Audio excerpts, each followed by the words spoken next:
Bienvenidos, queridos hermanos, a este es su programa de Apologética Católica. Mi nombre es Fran Morera y con Jorge Garzón en los controles vamos a continuar hoy con el estudio del profeta Amós. Pero antes de comenzar, como siempre, nos ponemos en la presencia del Señor en el nombre del Padre, del Hijo y del Espíritu Santo. Amén. Y clamamos, Padre bueno, danos el don del Espíritu Santo prometido. Tú dijiste que si un hijo le pide al Padre un pan, no le da una piedra. Nosotros te pedimos a ti el don de lo alto para poder entender las Escrituras, hacer la vida en nosotros. Envíalo, Señor, y cumple tu promesa. Todo esto lo pedimos en nombre de Jesús el Señor. Amén. María, Madre de la Iglesia, ruega por nosotros. Pues hoy continuamos con nuestro profeta, con el profeta de la justicia social, con el gran profeta Amós. Vamos a leer del 1 al 3. Dice así. Capítulo 7, del 1 al 3, y dice: Esto me mostró el Señor Dios. He aquí que él formaba la langosta cuando empezaba a crecer el rebrote. Esto es, el rebrote que sale después de las siegas del rey. Cuando acabó de devorar la hierba del país, dije yo: Señor Dios, perdona por favor, ¿cómo subsistirá Jacob? Es tan pequeño. El Señor se arrepintió de ello. No sucederá, dijo el Señor. Hasta aquí tenemos esta primera parte de la palabra de Dios. El profeta Amós ahora está relatando una visión que ha tenido del Señor. Y esto fue lo que vio, algo que eso es lo que es una visión. Una visión no es algo que tú ves como un televisor. Una visión es algo interior. Santa Teresa decía que era un ver sin ver, porque no estás viendo nada físico, pero sin embargo lo estás viendo dentro de ti. Un poco difícil de explicar si no se ha tenido la experiencia, pero esto es lo que estaba viendo el profeta. Y al final de la cosecha, el profeta vio una nube de langostas. Langostas son esos animales esos insectos con unos pequeños grillos, qué sé yo, que comen todas las cosechas y son una desgracia cuando pasan por un lugar. Eso fue lo que vio, una nube de estos animales que venían a devorar la cosecha de Israel, de los reinos del norte, siempre decimos. Llegó las siegas del rey, eso es lo primero que se costaba, la primera siega que se hacía era para el rey. Llegó el corte que era para el dueño de todo aquello, para el rey de Israel, que ya había cobrado sus impuestos, y vino la dichosa langosta. ¿Y qué sucedió? Dejó al pueblo absolutamente sin nada. Si la primera cosecha fue a la corte del rey y la segunda cosecha a las langostas, Israel se había quedado en una profunda miseria. Ante esta visión de juicio, porque es una visión de juicio, el corazón del profeta Amós, como todos los corazones de profetas, son seres humanos como todos los demás, y a pesar que tiene la desdicha de tener que muchas veces hablar de calamidades, el profeta lo siente dentro de él porque él no quisiera que sucediera. Ante esta visión terrible, el corazón de Amós se conmovió, se llenó de piedad, se movió de compasión por su pueblo y le pidió a Dios la intercesión, le pidió a Dios que considerara lo frágil que estaba Israel. El Señor lo llama bien claro: Israel es llamado Jacob, un recordatorio de que él era más pequeño y más joven que Esaú en la familia de Isaac. Dios había elegido a Jacob deliberadamente, él lo escogió, no al mayor, al menor, y por lo tanto, de cierta forma, estaba obligado, le recuerda el profeta, de estar a su lado, de ayudarlo como un recordatorio. Después nos dice que el Señor se arrepintió. Esta oración, que se arrepintió el Señor, esto parece simple, pero tenemos que entender que Dios no se arrepiente, porque uno se arrepiente cuando hace algo que está mal. Y Dios no hace nada malo. Lo que pasa es que en esta forma de hablar del Antiguo Testamento ponen a Dios actuando como un ser humano para acercarlo a nosotros, para nosotros poder entender algo que es totalmente velado para nosotros. Entonces ponen muchas veces al Señor pues trabajando como un humano, relacionándose como un humano, porque no tenemos otra forma de entenderlo. Esta oración, esto parece simple, pero ¿qué pasaría si Amós no oraba? ¿Y qué pasaría si Amós no oraba con fervor? ¿Se habrá Dios arrepentido? Esa es la gran, hablando en este contexto, lo que nos queda es la responsabilidad de cuando vemos algo que está mal, orar e interceder. Esto es un ejemplo sorprendente de cuánto depende de nuestra oración. Podemos estar hablando cantidad de tiempo de cómo este incidente se refleja diferentes términos espirituales sobre la responsabilidad humana, sobre el obrar de Dios, pero claramente nos queda la impresión de que la plaga llegó o se detuvo en base a la oración del profeta.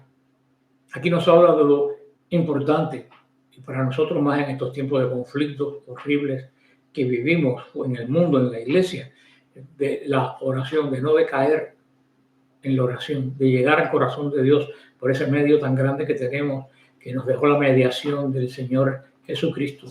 Veamos los versículos 4 y 6, y dice así: esto me mostró el Señor Dios. He aquí que el Señor Dios convocaba juicio por el fuego y devoraba el gran océano, y se estaba comiendo la tierra. Dije yo: Señor Dios, cesa por favor. ¿Cómo subsistirá Jacob, que es tan pequeño?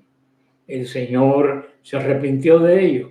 Tampoco esto sucederá, dijo el Señor. Aquí seguimos con este mismo patrón, esta visión profética. Después de la visión de las langostas, ahora vio, tal como pasó en Egipto, ahora Amós veo una visión de un gran fuego que venía. La tierra de Israel, sobre todo el monte Carmelo, cuando hay fuegos, son fuegos muy grandes, porque esos lugares son altamente poblados por árboles y destruyen casi todo lo verde que hay en Israel, por donde respira, podemos decir, el país. Y Amós vio esta visión de un fuego gigantesco. ¿Y qué fue lo que hizo antes de ver, cuando vio esta visión de este fuego, de esta calamidad, de este fuego que venía? ¿Qué fue lo que hizo? ¿Se puso a lamentarse?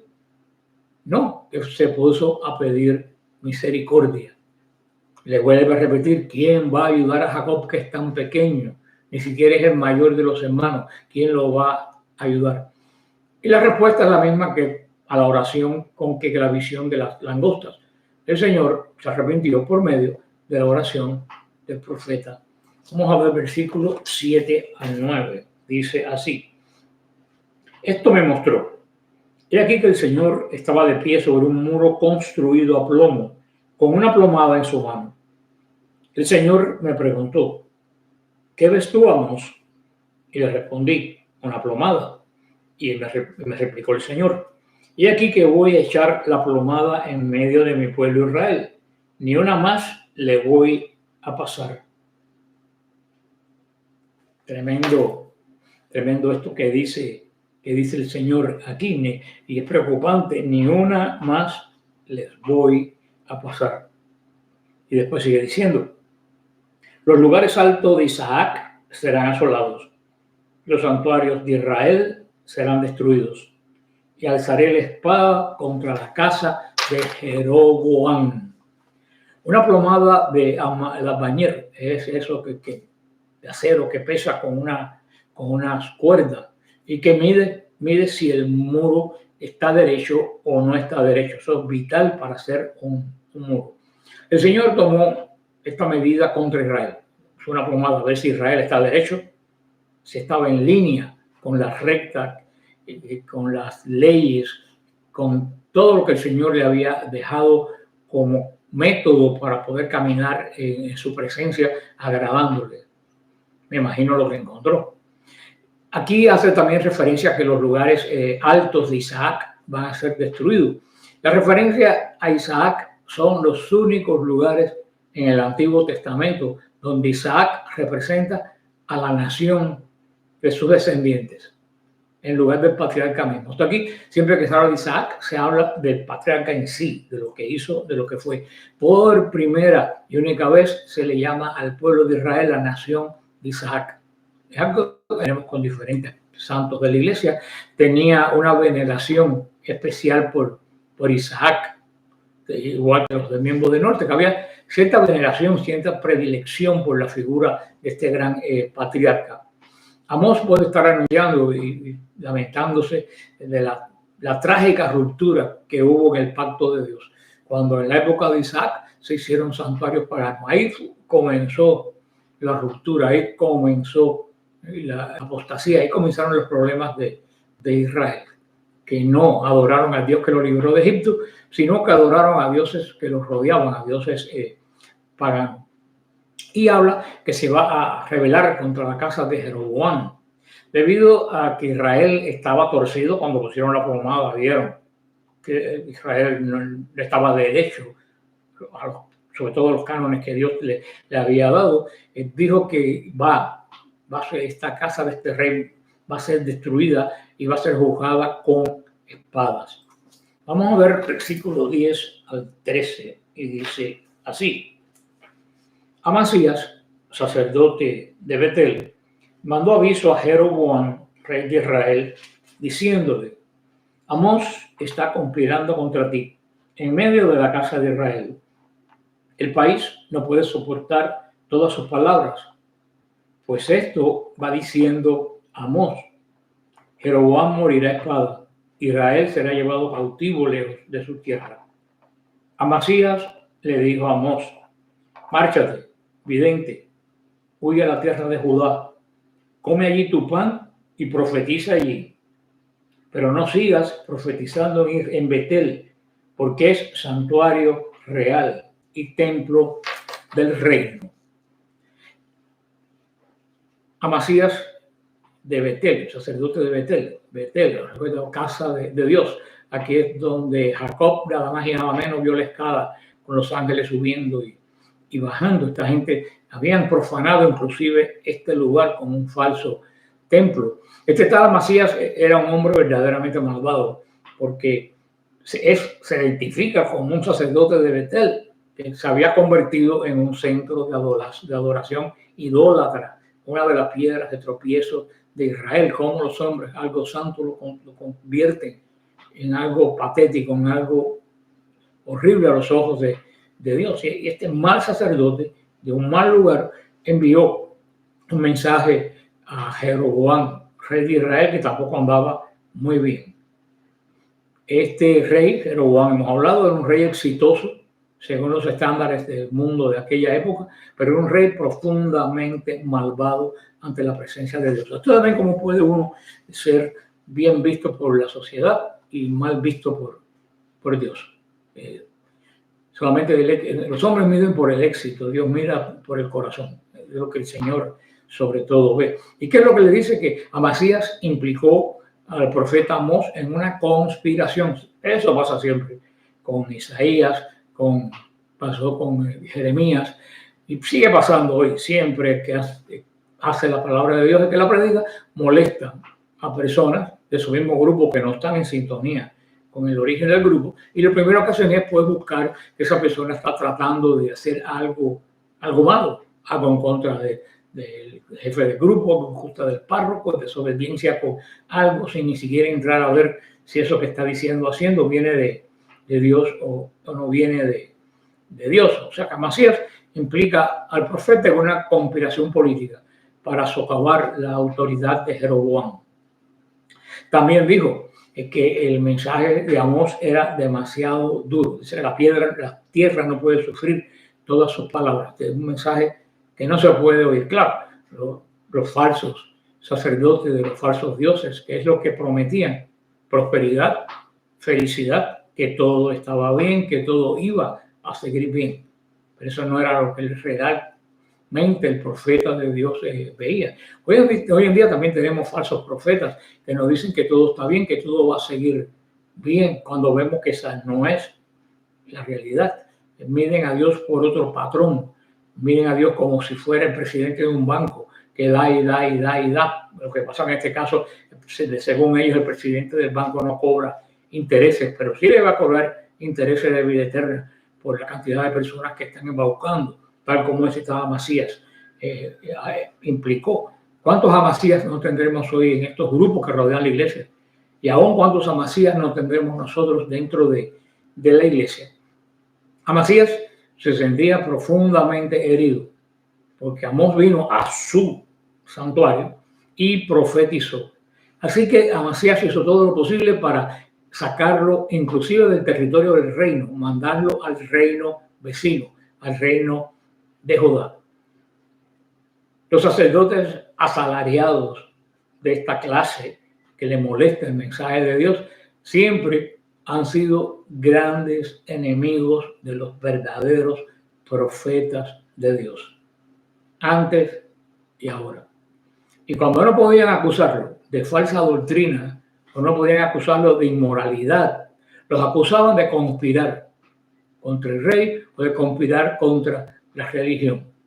Y debido a que han predicado contra el pecado, lo que han hecho es presentarlo como alguien que insurrecciona a la gente porque lo quiere sacar, lo quiere alertar del pecado en que están viviendo mal llevado por sus sacerdotes. Vamos a ver el versículo 14 y 15 y dice así: Amós respondió a Amasías: yo no soy profeta, ni hijo de profeta, sino ganadero y cultivador de sicomoros. El Señor me tomó de detrás del rebaño. El Señor me mandó: vete, profetiza a mi pueblo de Israel. Y ahora escuchaba la palabra del Señor. Como le dije al principio del estudio de Amós, es una de las frases que más me gusta a mí de toda la Biblia. Una de ellas me gusta mucho, pero esa es la constante explicación de Jonás, de Amós. ¿Por qué te metes conmigo? Yo no soy profeta, ni mi padre profeta. Yo no he estudiado en las escuelas de los profetas. Yo no he participado en el culto profético. Yo no soy nadie. Soy solamente un agricultor. Soy solamente alguien simple que estaba con mi trabajo diario. Y el Señor me ha sacado de mi trabajo, de mi tranquilidad, para meterme en este gran embrollo. Amós, por su cultura, por su, podemos decir, educación reducida, por ser una persona que continuamente vivía de su trabajo, no era el tipo de persona que se lanzaba a hacer una conspiración. Él no tenía capacidad política para eso. Pero siempre la palabra de Dios ha sido considerada subversiva, fuera y dentro de la iglesia.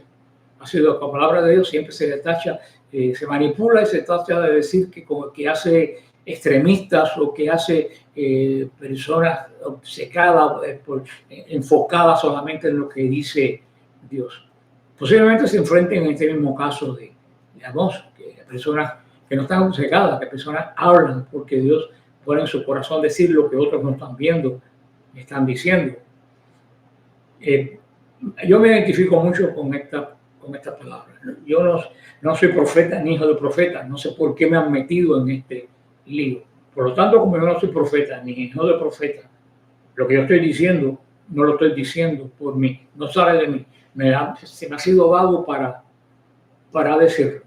Este ha sido el gran grito de Amós durante todo el tiempo. No fue un profeta que estudió en la escuela de los profetas. Fue un criador de ovejas, alguien que colectaba higos salvajes. Pero fue más profeta que los profetas, porque no estudió, pero Dios lo honró. Dios lo hizo un profeta honrado de Israel. Para que ustedes vean que cuando el Señor llama, Él no se fija en la capacidad intelectual que podemos tener nosotros. Como el Señor le dice a Ezequiel: yo no te mando a tener éxito, yo te mando a que hables. Y tu misión es hablar. Así lo hacía y así lo sigue haciendo. Vemos que Dios usa a este hombre con tan poca instrucción como usó grandes hombres como Ezequiel, descendiente de sacerdotes. Dios habla a través de todos ellos. Sin embargo, cuando el profeta habla, no pierde lo original de su carácter. Dios habla la palabra a través de ti, pero con tu misma fraseología, con tu mismo carácter, con tu misma forma. Él no altera quien tú eres, solamente te dice el mensaje que tiene que decir. Por eso hoy en día, cuando vemos algunas revelaciones, algunas apariciones y leemos los mensajes, tenemos que entender que esas personas, si son niños sobre todo, que sí vieron esa aparición, pero están dando el mensaje con su mentalidad de niño. Tenemos que buscar dentro de esa mentalidad de expresarse un niño, porque no esperar que un niño de 7 años hable como un teólogo. Tenemos que buscar dentro de eso cuál es el mensaje de Dios. Vamos a ver el versículo 16 y 17. Dice así: y ahora escucha la palabra del Señor. Tú me dices, no has de profetizar contra Israel, ni predicar contra la casa de Isaac. Eso tú me dices. Pues así dice el Señor. Tu mujer será deshonrada en la ciudad. Tus hijos y tus hijas caerán en espada. Tus tierras repartidas a cordel. Y tú morirás sobre la tierra impura. Israel será llevado cautivo lejos de su tierra. Estas son las consecuencias cuando por maldad se desobedece a Dios. Y no solo por maldad que se desobedezca a Dios, sino que por maldad haga que otros, sobre todo un pueblo, desobedezca a Dios. ¿Cuánta responsabilidad tienen las personas que conducen a algún grupo, lo que sea, políticos, religiosos? Porque no solo le van a pedir cuenta de ellos, le van a pedir cuenta de aquellas personas a quienes ellos están llamados a instruir. Es una gran responsabilidad que mucha gente no toman en cuenta, y esta es la fuerte respuesta de Dios. La palabra de Dios a Amasías a través del profeta Amós fue que la calamidad por la que querían silenciar a Amós ciertamente iba a venir sobre ellos. Esta gente quería silenciar al profeta, exiliarlo. El profeta dijo, no importa que me exilien, porque yo no soy la causa de lo que va a pasar. La causa de lo que va a pasar son ustedes, y ustedes se han quedado aquí haciendo las mismas abominaciones años tras años. Y termina exactamente diciendo de lo que Amasías acusaba a Amós. Amasías consideró que era una conspiración. Amós fue lo suficientemente audaz para dar la palabra del Señor y decir lo que dijeron todos los profetas. Vienen los enemigos, los van a arrancar de su tierra. Amós fue fiel como profeta.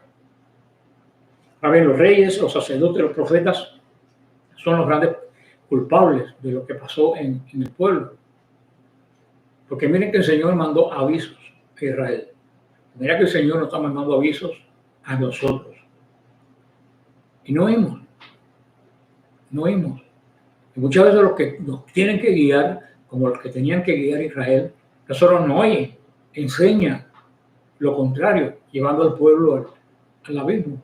No es culpa de Amós lo que va a pasar en Israel, es culpa de Israel y de sus líderes que no siguieron la rectitud de la línea de la pared con que al principio el Señor quiso medir, la plomada quiso medir a Israel. La pared estaba inclinada y toda pared inclinada se cae. Y cuando le dijeron que se estaba inclinando la pared, no hicieron caso. Ojalá que nosotros, en estos tiempos que nos ha tocado vivir, no muy diferente a lo que vivieron los profetas, estos estudios, estas cosas nos abran la mente, una visión histórica, porque eso está la palabra de Dios, para saber lo que le pasó a ellos, para que no nos pase a nosotros. Pero yo creo que ni así. Pero de todas formas hay que hablar, porque así el Señor lo manda, para que a la larga la culpa no sea de nosotros, sino de aquellos que no oyen. Ojalá que tú seas de los que oyen. Que el Señor bendiga, los guarde y nos vemos la semana que viene. Amén.